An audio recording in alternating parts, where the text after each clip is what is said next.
پشاور میں گرمی کی شدت بڑھتے ہی غیر اعلانیہ لوڈ شیڈنگ شروع کر دی گئی ہے اور روزانہ 6 سے 8 گھنٹے بجلی غائب رہتی ہے، جس کی وجہ سے شہری ذہنی کوفت میں مبتلا ہو گئے ہیں۔ کوئی پرسان حال نہیں ہے۔ مزید ارشد ڈار سے جانیں گے۔ ارشد بتائیے، شہری کیا کہتے ہیں؟ پشاور میں گرمی بڑھتی جا رہی ہے، روز بروز درجہ حرارت میں اضافہ ہوتا جا رہا ہے۔ گزشتہ 3 دنوں سے پشاور میں گرمی کی شدت بڑھتی جا رہی ہے۔ ایک طرف تو پشاور میں 33 سینٹی گریڈ درجہ حرارت ہے، جبکہ دوسری طرف بجلی کی غیر اعلانیہ لوڈ شیڈنگ نے شہریوں کو پریشان کر دیا ہے۔ اور غیر اعلانیہ لوڈ شیڈنگ سے نہ صرف شہری پریشان ہے بلکہ کاروباری طبقہ بھی پریشان ہے۔ اس وقت ہمارے ساتھ ایک دکاندار موجود ہے، آئیے ان سے بات کرتے ہیں۔ ہمارے ادھر لوڈ شیڈنگ بہت زیادہ ہوتی ہے، آپ بغیر کہنے پہ لوڈ شیڈنگ کر لیتے ہیں، گزارا بل بھی زیادہ آتے ہیں، آپ مہربانی فرما کے ہمارے لیے رعایت کریں۔ جی بالکل، ہمارے ساتھ دکاندار موجود تھا جن کا کہنا تھا کہ غیر اعلانیہ لوڈ شیڈنگ کا خاتمہ کیا جائے اور کم از کم لوڈ شیڈنگ کا شیڈیول بتا کر لوڈ شیڈنگ کی جائے۔ جی، شہر قائد سیوریج صفائی ستھرائی سمیت دیگر بنیادی مسائل کے ساتھ ساتھ پانی جیسی اہم ضرورت کے مسئلے سے دوچار ہے۔ کہیں لائن لگی ہوئی ہے تو پانی نہیں آتا، اور اگر کہیں آتا ہے تو وہ بھی ہفتے میں 1 یا 2 دن، جس کی وجہ سے روشنیوں کے شہر کے باسی شدید پریشان ہیں۔ کہتے ہیں پانی جیسی اہم ضرورت کو پورا کرنا حکومت کی ذمہ داری ہے۔ تفصیل جانیں گے اشرف سولنگی کی رپورٹ میں۔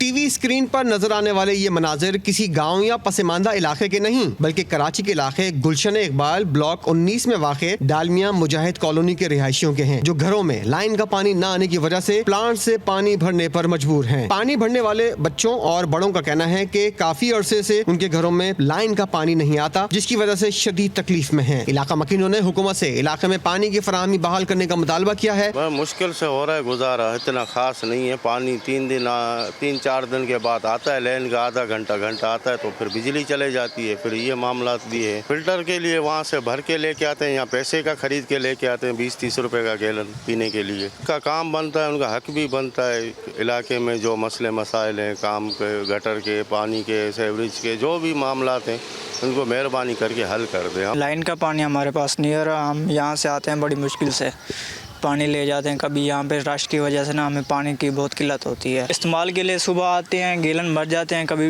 رش کی وجہ سے پانی ہوتا ہے، کبھی نہیں ہوتا۔ حکومت سے ہماری یہی اپیل ہے، ناظرین سے یہی اپیل ہے کہ ہمارے اوپر کچھ رحم کریں یا ہماری جو مشکلات ہیں اس میں بآسانی کریں۔ کیمرامین جعفر خان کے ساتھ اشرف سولنگی، GTV نیوز، کراچی۔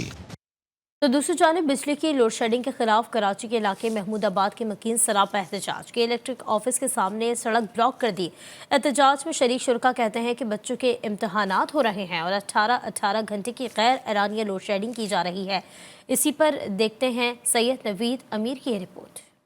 گرمی کی شدت میں اضافے کے ساتھ گھنٹوں غیر اعلانیہ لوڈ شیڈنگ کے خلاف شہری سراپا احتجاج۔ کراچی کے علاقے محمود آباد اعظم بستی کے مکینوں نے کے الیکٹرک آفس پر دھاوا بول دیا، آفس کے اندر توڑ پھوڑ کی اور سامان باہر لا کر نظر آتش کر کے سڑک ٹریفک کی آمد و رفت کے لیے بند کر دی۔ احتجاج شرکا کا کہنا تھا کہ 84% بلنگ مکمل ہونے کے باوجود گھنٹوں کی لوڈ شیڈنگ کی جاتی ہے۔ ہمارا یہ مطالبہ ہے کہ بھائی ہم لوگ اگر بل پیڈ کر رہے ہیں، 84% ہماری ریکوری ہے، ٹھیک ہے، 84% کرنٹ میں ہم لوگ ریکور کر رہے ہیں، ٹھیک ہے، ہم لوگ بل پے کر رہے ہیں، اور پاس میں جن لوگوں کی بلنگ ہے وہ بھی ہم لوگ اس پہ بھی کوآپریٹ کر رہے ہیں اور وہ بلنگ بھی پیڈ کروا رہے ہیں ان کو۔ جب 84% ایک علاقے کی اگر کرنٹ بلنگ پیئنگ ہے تو وہاں پہ تو میرے خیال سے لوڈ شیڈنگ ہونی ہی نہیں چاہیے۔ مظاہرین کا کہنا تھا کہ 9ویں 10ویں جماعت کے امتحانات چل رہے ہیں اور لوڈ شیڈنگ کی وجہ سے بچے تیاری نہیں کر پا رہے۔ مرد باہر چلے جاتے ہیں لیکن گھر میں خواتین لوڈ شیڈنگ کی وجہ سے اذیت سے دوچار ہیں۔ پچھلے تقریباً 7-8 مہینے سے جو ہے وہ غیر اعلانیہ لوڈ شیڈنگ کی ہوئی انہوں نے، اور 15-15 16 گھنٹے لائٹ جا رہی ہے۔ بہت اذیت ہے، اور گھروں میں جو لیڈیز ہیں ان کے لیے بہت مشکلات ہے۔ جس طریقے سے ابھی میٹرک کے 9-10 کے پیپر ہو رہے ہیں، بچوں کو بہت مشکلات کا سامنا کرنا پڑ رہا ہے۔ کے الیکٹرک انتظامیہ کی جانب سے مطالبات کو ماننے کی یقین دہانی کے بعد مظاہرین منتشر ہو گئے اور سڑک کو ٹریفک کے لیے کھول دیا۔ دوسری جانب کے الیکٹرک نے واضح کیا ہے کہ شر پسند عناصر کے خلاف قانون کے مطابق سخت کارروائی کی جائے گی۔ اعظم بستی کے نادہندگان پر واجب الادا رقم 53 کروڑ سے تجاوز کر چکی ہے۔ مفت بجلی سپلائی کرنا ممکن نہیں۔ کیمرامین عادل کے ساتھ سید نوید امیر، GTV نیوز، کراچی۔